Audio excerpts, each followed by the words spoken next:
ప్రతిసారి పోలీస్ స్టేషన్కు వెళ్లి ఫిర్యాదు చేయడం సామాన్యులకు సాధ్యపడదు. పైగా అక్కడి సిబ్బంది ఎలా వ్యవహరిస్తారోనన్న భయం చాలా మందిలో ఉంటుంది.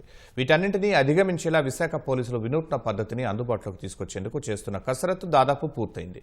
ప్రజలు ఫిర్యాదులు చెబితే దాన్ని అక్షరరూపం చేసి పోలీస్ స్టేషన్కు పంపేలా కియాస్కుల ఏర్పాటుకు త్వరలోనే శ్రీకారం చుట్టనున్నారు.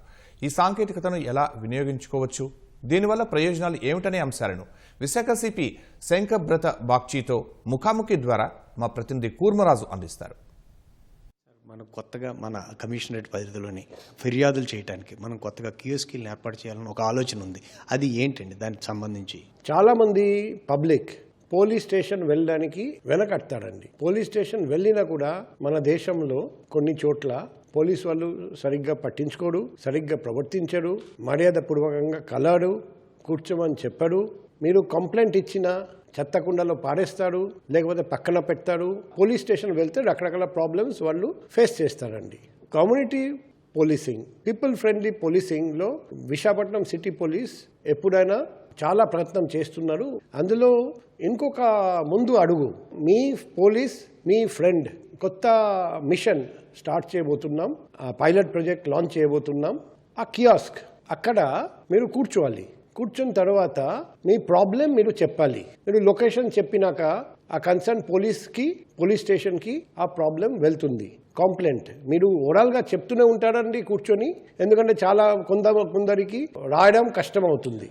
అందుకే వాయిస్ టు టెక్స్ట్ టెక్నాలజీ మేము యూజ్ చేస్తున్నాం. మీరు మాట్లాడాలి, అక్కడ నోట్ చేసుకుంటారండి. నోట్ చేసుకొని అది హిందీ, ఇంగ్లీష్, తెలుగు 3 లాంగ్వేజ్లో పెట్టడానికి ఏర్పాటు చేస్తున్నాం. ఇమీడియట్గా కన్సర్న్ పోలీస్ స్టేషన్కి వెళ్తుంది.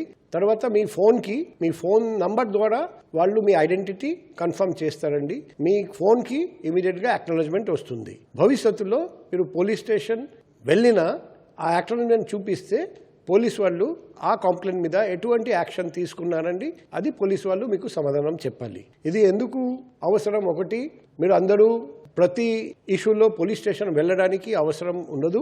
అండ్ నెంబర్ 2, కొన్ని చోట్ల మాకు కంప్లైంట్స్ వస్తూనే ఉంటాయి. మేము కంప్లైంట్ ఇచ్చినా రసీద్ మాకు ఇవ్వట్లేదు, అక్నాలెడ్జ్మెంట్ ఇవ్వట్లేదు. ఆ ప్రాబ్లం కూడా ఉండదు.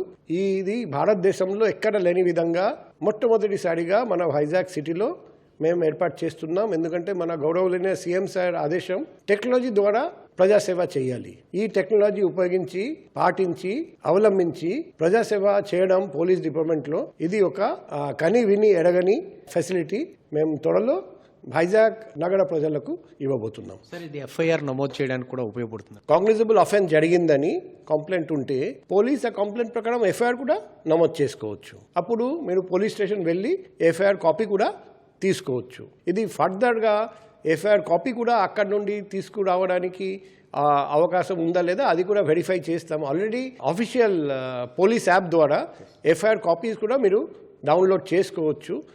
సో ఇది కంప్లైంట్ కోసం అండ్ కంప్లైంట్ అక్నాలెడ్జ్మెంట్ కోసం అండ్ కంప్లైంట్ చూసి పోలీసు వాళ్ళు ఎఫ్ఐఆర్ ఇష్యూ చేస్తే అప్పుడు మీకు ఎఫ్ఐఆర్ కాపీ కూడా తర్వాత వచ్చేస్తుంది. ఈ కియోస్కిల్ ఎక్కడెక్కడ పెడతారు? దీనికి ఏమైనా చెల్లించాల్సి ఉంటుందంటారు పౌరులు? ఇది పూర్తిగా ఉచిత సేవ. పోలీస్ డిపార్ట్మెంట్, మేము వైజాగ్ సిటీ పోలీస్ ఈ ఖర్చులు భరిస్తాం.